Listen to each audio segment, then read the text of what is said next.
नमस्कार दोस्तों, स्वागत है आपका यू पाठशाला में।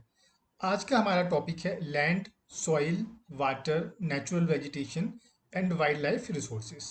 दोस्तों, पिछले चैप्टर में हमने रिसोर्सेज के बारे में पढ़ा था।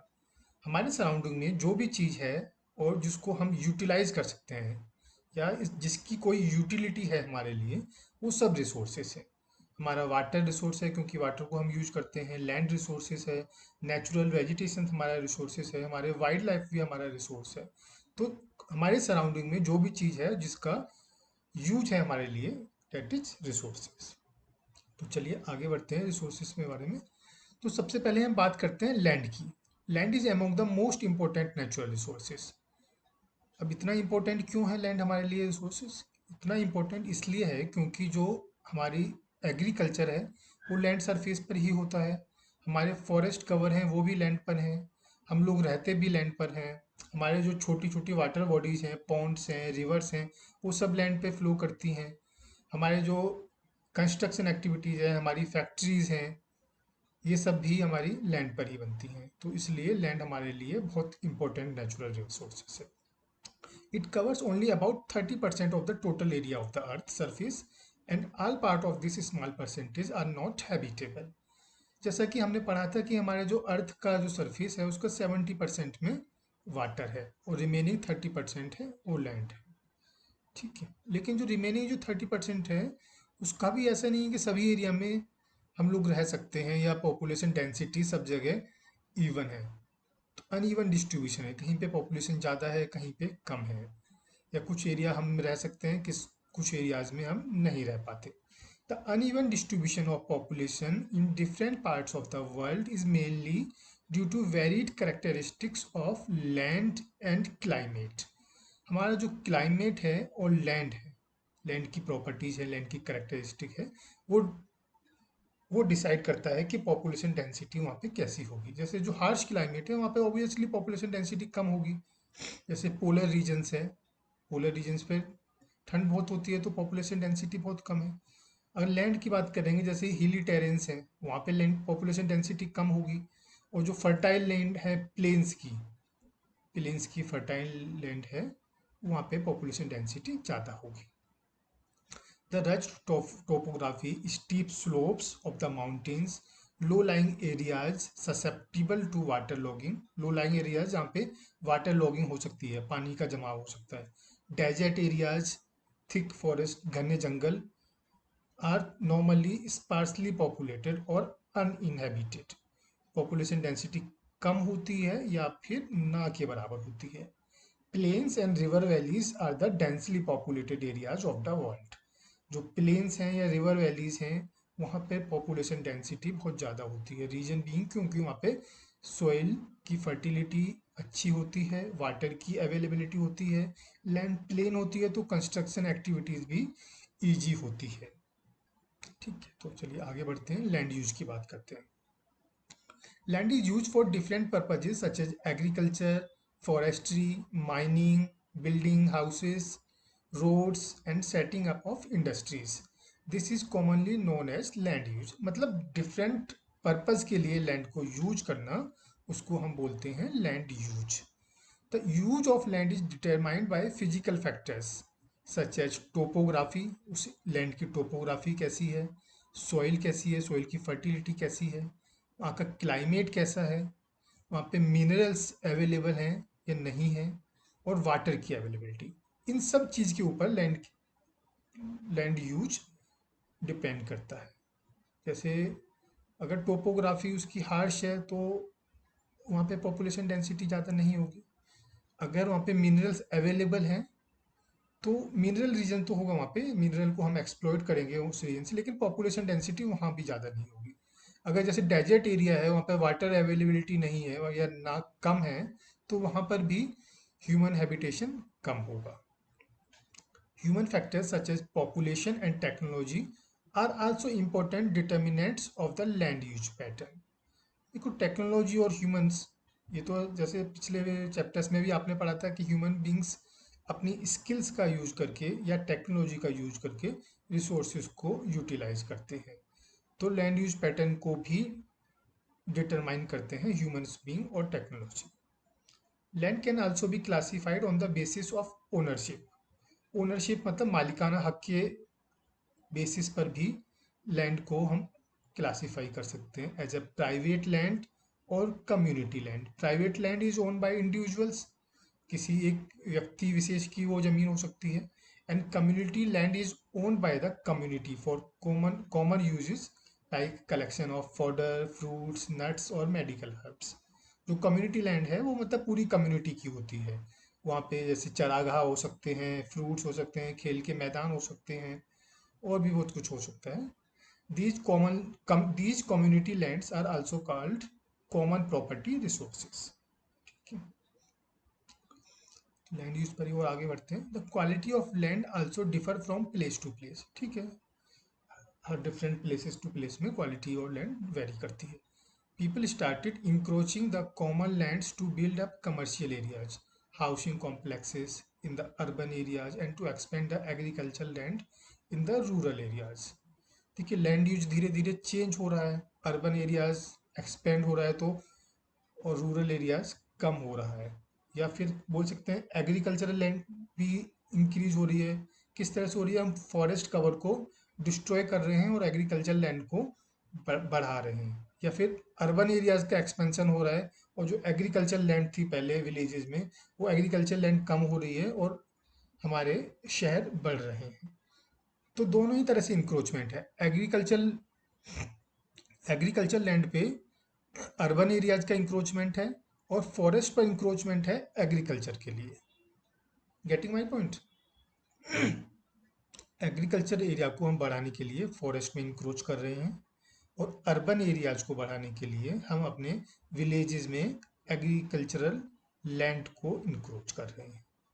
Today, the vast changes in the land use pattern also reflect the cultural changes in our society। हमारी सोसाइटी में जो कल्चरल चेंजेस हो रहे हैं, ठीक है, कल्चरल चेंजेस जो हमारे सोसाइटी में हो रहे हैं, उससे भी लैंड यूज पैटर्न चेंज हो रहा है। ठीक है, जैसे हम इंडस्ट्रीज लगा रहे हैं, एग्रीकल्चर को प्रमोट नहीं किया जा रहा है ज़्यादा आजकल एज ए मतलब एम्प्लॉयमेंट। एग्रीकल्चर को वैसे तो हम प्रमोट कर रहे हैं, बट एज ए एम्प्लॉयमेंट उसको ज़्यादा प्रमोट नहीं किया जा रहा है, हम दूसरे एक्टिविटीज़ में इन्वॉल्व हो रहे हैं। अर्बनाइजेशन बढ़ रहा है, तो अर्बनाइजेशन बढ़ने से विलेजेस कम हो रहे हैं। Land degradation, landslides, soil erosion, desertification are the major threats to the environment because of expansion of agriculture and construction activities। हम कंस्ट्रक्शन एक्टिविटीज़ और एग्रीकल्चर को जो फॉरेस्ट लैंड में हम एक्सटेंड कर रहे हैं या इंक्रोच कर रहे हैं फॉरेस्ट लैंड का, उसकी वजह से लैंड डिग्रेडेशन, लैंडस्लाइड और सॉइल इरोजन, डेजर्टिफिकेशन इस तरह की तमाम दिक्कतें आ रही हैं। Conservation of land resources. Growing population and their ever-growing demand has led to a large-scale destruction of forest cover and arable land and has created a fear of losing this natural resources। हमारी जो population बढ़ रही है उसकी वजह से हमारी demands बढ़ रही हैं और फॉरेस्ट को डिस्ट्रक्शन किया जा रहा है, और एरेबल लैंड मतलब एग्रीकल्चर लैंड को भी डिस्ट्रॉय किया जा रहा है, और नेचुरल रिसोर्सेज पे खतरा बढ़ रहा है। Therefore, the present rate of degradation of land must be checked। जिस तरह से हम लैंड को डिग्रेड कर रहे हैं उसको हमें रोकना चाहिए या रोकना जरूरी है। एफॉरेस्टेशन मीन्स फॉरेस्ट कवर बढ़ाना, लैंड रिक्लेमेशन लैंड को रिक्लेम करना, regulated use of chemical pesticides and fertiliser और केमिकल पेस्टिसाइड्स का यूज कम करना या कंट्रोल्ड वे में करना, and check the overgrazing. Overgrazing जैसे चराह गाँव में हमारे भेड़ बकरियां जो चरते हैं उसको कंट्रोल करना, ओवरग्रेजिंग नहीं करने देना उनको। इससे क्या होता है, जैसे हमारे छोटे पौधे निकल रहे होते हैं तो ये बकरियां वगैरह उसको तुरंत चर लेती हैं, तो आगे वो बड़े पेड़ पौधे नहीं बन पाते हैं। ठीक है, तो इन सबको यूज करके हम लैंड को कंजर्व कर सकते हैं, लैंड रिसोर्स को कंजर्व कर सकते हैं। तो बात करते हैं सॉइल की। The thin layer of grainy substance covering the surface of the earth is called soil। It is closely linked to land। अब हम बात करते हैं लैंड की और सॉइल की। तो डिफरेंस क्या है लैंड में और सॉइल में, क्या कोई बता सकता है? देखिए, लैंड में इंक्लूड होता है हमारा रॉक्स, मिनरल्स भी होता है, ठीक है, प्लेन्स भी हो सकते हैं, प्लेट्यूज भी हो सकते हैं, माउंटेन्स भी हो सकते हैं, ठीक है। और जो सॉइल है एक कंपोजिशन है, मीन्स रॉक से, और हमारा जो सॉइल है हमारा rock, ROCK, rock plus humus means organic substance plus minerals, ठीक है। हम कह सकते हैं सॉइल एक लैंड का पार्ट है। Land forms determines the type of soil. Soil is made up of organic matter, जैसे जिसे हम ह्यूमस बोलते हैं, minerals and weathered rocks found on the earth. This happens through the process of weathering. Weathering क्या है? The breaking up and decay of exposed rocks. Rocks का टूट जाना, टुकड़े टुकड़े हो जाना, उसको हम बोलते हैं वेदरिंग। तो ये कैसे हो सकती है? टेम्परेचर डिफरेंसेस की वजह से हो सकती है, टेम्परेचर चेंज की वजह से। जैसे दिन में बहुत गर्मी पड़ी, टेम्परेचर बढ़ गया, अचानक से बारिश हुई, टेम्परेचर कम हो गया अचानक से, तो टेम्परेचर डिफरेंस की वजह से। फ्रोस्ट एक्शन की वजह से, या प्लांट्स की वजह से, जैसे कोई प्लांट उगा, उसकी जड़ें फैल गई और रॉक्स को में क्रैक्स डेवलप हो गए और रॉक टूट गई। एनिमल्स एंड ह्यूमन एक्टिविटी, जैसे कोई एनिमल है, एनिमल ने उसको धक्का मार दिया रॉक को, स्लोप से रॉक नीचे गिर गई और नीचे गिर के टूट गई, या इसी तरह से ह्यूमन एक्टिविटीज से। तो हम कहते हैं weathering the breaking up and decay of exposed rocks by temperature change, frost action, plants, animals and human activities, this is weathering. तो हमारी जो सोइल फॉर्मेशन होती है वो वेदरिंग ऑफ रॉक से होती है। The right mix of minerals and organic matter make the soil fertile. Soil को फर्टाइल बनाने के लिए जो ऑर्गेनिक पार्ट है और इनऑर्गेनिक पार्ट है, मीन्स रॉक और ऑर्गेनिक मैटर का राइट मिक्सचर होना चाहिए, ठीक है। तो एक टर्म हम यूज करते हैं लैंडस्लाइड। तो लैंडस्लाइड क्या है? Landslides are simply defined as the mass movement of rock, debris और earth down a slope. Slope पर लैंड का movement. They often take place in conjunction with earthquakes, floods and volcanoes. जब कोई volcanic eruption होता है या earthquake होता है या फ्लड आता है, उसके साथ ही लैंडस्लाइड होता है normally. A prolonged spell of rainfall can cause heavy landslide that can block the flow of river for quite some time. अगर बहुत समय तक बारिश होती है, उसकी वजह से भी लैंडस्लाइड हो सकता है। In the hilly terrains, landslides have been a major and widely spread natural disaster that often strike life and property and occupy a position of major concern. ठीक है, ये तो हो गई बात लैंडस्लाइड्स की। तो लैंडस्लाइड को मिटिगेट कैसे कर सकते हैं, इसको रोक कैसे सकते हैं?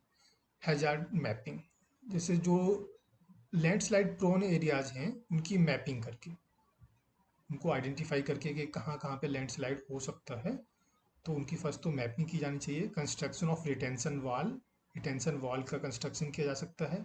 वेजिटेशन कवर वहाँ पे बढ़ा दिया जाए, फॉरेस्टेशन किया जाए। तो जो फॉरेस्ट है, हमारे जो ट्रीज हैं, ट्रीज की जो रूट्स होती हैं, जैसे हमारा कोई ट्री है, ये ग्राउंड लेवल है, तो जो इसकी रूट्स हैं ग्राउंड में, तो सॉइल को बाइंड करके रखती हैं, जिसकी वजह से लैंडस्लाइड नहीं होता है। The surface drainage control works to control the movement of landslide along with rain water and spring flows. जो सरफेस पे जो वाटर फ्लो करता है उसको ड्रेनेज को कंट्रोल करके, ठीक है। तो अभी हम बात करते हैं सॉइल की। सॉइल प्रोफाइल की बात करते हैं हम सबसे पहले। तो सॉइल प्रोफाइल क्या है? डिफरेंट लेयर, जो सॉइल होती है हमारी, उसकी डिफरेंट लेयर्स होती हैं, ठीक है। तो जो नीचे, जो सबसे नीचे वाली लेयर होती है, डेट इज पेरेंट रॉक। हमने अभी पढ़ा था कि सॉइल का फॉर्मेशन कैसे होता है? वेदरिंग ऑफ रॉक से। वेदरिंग ऑफ रॉक्स होती है, उसके साथ साथ साथ उसमें ऑर्गेनिक मटेरियल का मिक्सचर हो जाता है, बन जाता है, तो उससे सॉइल बनती है। तो सॉइल का जो प्रोफाइल है basically made up of parent rock, weathered rock material, subsoil with clay, silt and sand and humus organic part. तो बेसिकली हमारी ये 4 लेयर्स हैं, ठीक है। और जो सॉइल का जो मेन कलर है वो because of this parent rock. इसके ऊपर वेदर्ड रॉक, छोटे छोटे रॉक के पार्टिकल्स हो सकते हैं। उसके ऊपर सब सॉइल दैट में consist of clay, silt and sand. और सबसे ऊपर ह्यूमस। ह्यूमस अगर ज़्यादा होता है तो लैंड की फर्टिलिटी भी अच्छी होती है, ठीक है। सॉइल फॉर्मेशन में कौन कौन से factors important role role play करते हैं? फर्स्ट, पेरेंट रॉक रिलीफ, उस एरिया का रिलीफ कैसा है। वेजिटेशन कवर कैसा है, क्योंकि जो ऑर्गेनिक पार्ट होगा जो सॉइल का वो यहीं से आएगा। क्लाइमेट कैसा है उस एरिया का, और कितना टाइम लगा है, ठीक है। अगर स्लोपी एरिया में है तो रॉक फॉर्मेशन जल्दी होगा। अगर फ्लैट है तो rock formation, sorry, soil formation बहुत धीरे धीरे होगा। तो टाइम भी एक इम्पोर्टेंट रोल प्ले करता है। और टाइम अगर बहुत ज़्यादा होता है तो जो वेजिटेशन कवर है वो धीरे धीरे ख़त्म हो जाता है।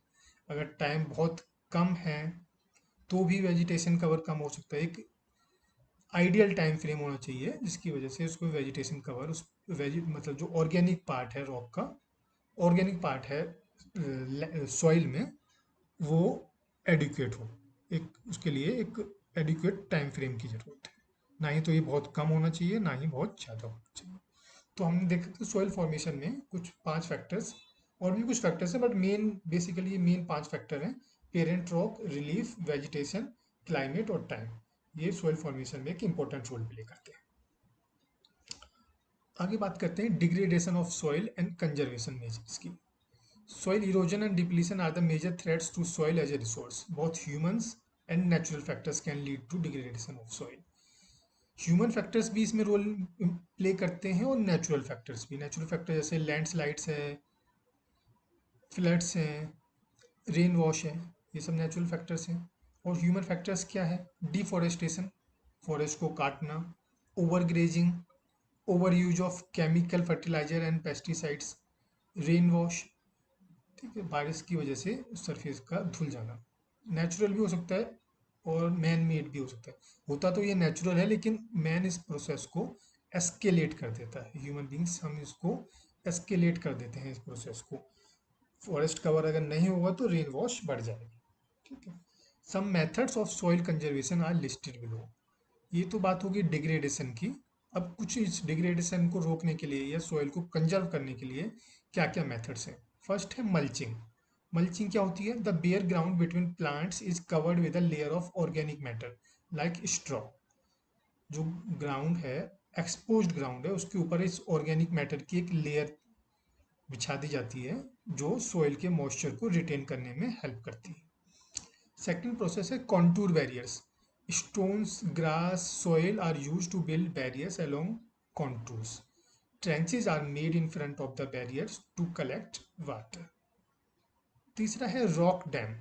Rocks are piled up to slow down the flow of water. Rocks के छोटे छोटे पत्थरों के डैम बना दिए जाते हैं जो पानी के फ्लो को स्लो डाउन कर देते हैं, जिसकी वजह से गली इरोजन नहीं होता है, ठीक है। सॉइल का इरोजन नहीं होता, गली फॉर्मेशन नहीं होता है और जिसकी वजह से सॉइल इरोजन नहीं हो पाता है, ठीक है। Terrace farming. अब ये जो हमारा जो पहाड़ी एरिया है वहाँ पे टेरेस फार्मिंग करते हैं। ब्रॉड फ्लैट स्टेप्स और terraces are made on the steep slope so that flat surface are available. जैसे ये पहाड़ी एरिया है इस तरह का, ठीक है। तो इस पे तो एग्रीकल्चर करना पॉसिबल नहीं है क्योंकि पानी रुकेगा नहीं। तो इसको हम एक सीढ़ी नुमा खेत की तरह बना देते हैं इस तरह से, ठीक है। लाइक वाइज इस तरह से भी, ठीक है। जो ये सरफेस है, ये वाला सरफेस है, यहाँ पे हम एग्रीकल्चर कर सकते हैं। तो इसको सीढ़ी नुमा खेत करना भी बोलते हैं, ठीक है। They reduce surface run of and soil erosion. Intercropping. Different crops are grown in alternate rows and are sown at different times. Alternate rows में बोई जाती हैं डिफरेंट क्रॉप्स और डिफरेंट टाइम में बोई जाती हैं। उससे क्या होता है? उसको सॉइल को प्रिवेंट करते हैं वॉशिंग से, मतलब सॉइल इरोजन को प्रिवेंट किया जा सकता है। Contour ploughing. Ploughing parallel to the contours of a hills slope to form a natural barrier for water to flow down the slope. Shelter belts. In the coastal and dry regions, coastal region जहाँ पे समुद्र तट के area और dry regions में rows of trees are planted to check the wind movement to protect soil cover। एक line से बहुत सारे पेड़ उगा दिए जाते हैं जिससे विंड मूवमेंट को, विंड मूवमेंट की वजह से सोइल इरोजन को रोका जा सके। ठीक है, अब बात करते हैं वाटर की। Water is a vital renewable natural resource. हमने पढ़ा था रिन्यूएबल और नॉन रिन्यूएबल रिसोर्सेज के बारे में, but water is a renewable, means दोबारा से यूज किया जा सकता है, मतलब वाटर खत्म नहीं होता है, इसको दोबारा से यूज किया जा सकता है।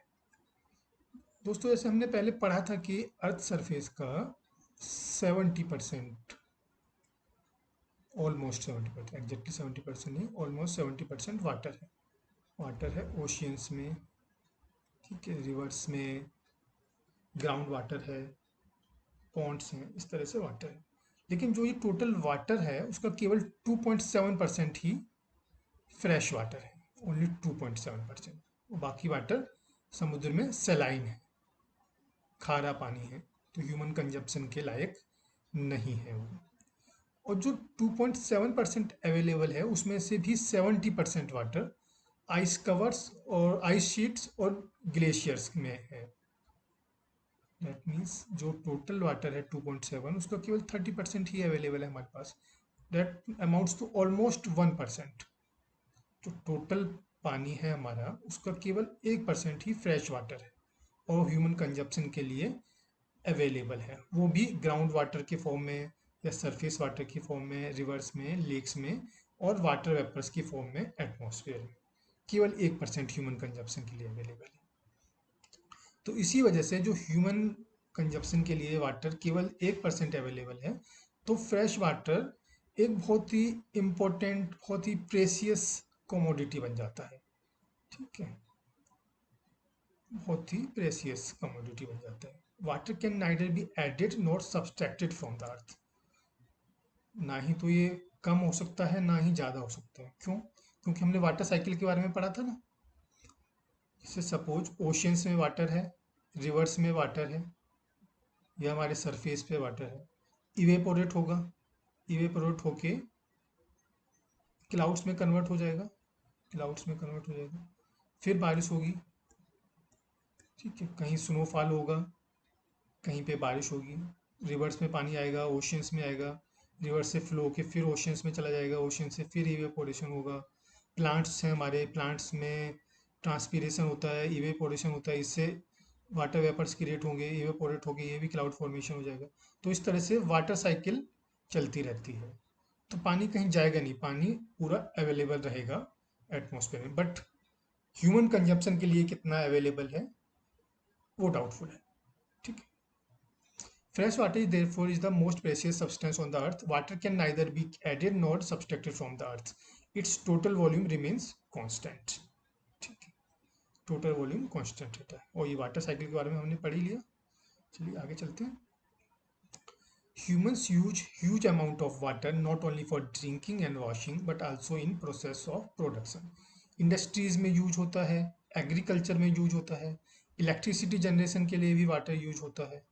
ठीक है, जो हाइड्रो इलेक्ट्रिसिटी हम बनाते हैं उसमें भी वाटर का यूज होता है डैम्स के थ्रू। ठीक है, हमारी जैसे जैसे पॉपुलेशन बढ़ रही है, डिमांड्स बढ़ रही है, फूड की डिमांड बढ़ रही है, फूड की वजह से क्रॉप्स की डिमांड बढ़ रही है, अर्बनाइजेशन बढ़ रहा है, लोगों का लिविंग स्टैंडर्ड बढ़ रहा है। ठीक है, और इन सब डिमांड्स के बढ़ने की वजह से वाटर की शॉर्टेज हो रही है। शॉर्टेज क्यों हो रही है? अभी तो हमने थोड़ी देर पहले हम बोल रहे थे कि वाटर ना ही क्रिएट हो, ना ही कम हो सकता है, ना ही ज़्यादा हो सकता है। तो शॉर्टेज इसलिए हो रही है क्योंकि वाटर पॉल्यूशन हो रहा है। हमारा जो अवेलेबल वाटर है हम उसको पॉल्यूट कर रहे हैं, इसकी वजह से शॉर्टेज हो रही है।